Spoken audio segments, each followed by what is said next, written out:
This is Tim Gallagher of the Sioux City Journal, and I am in Sac City. I'm standing in the grandstands of the Sac County Fairgrounds, looking west toward the park where the Raccoon River has overflowed,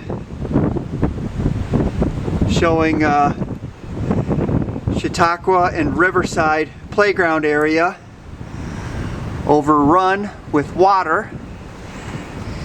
And then here is the grandstand, and as I look east out into the show area or the track, you can see it has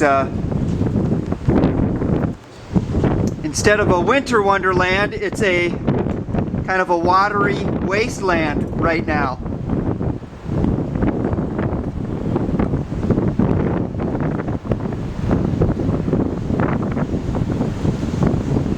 It is an odd sight for December 15, 2015.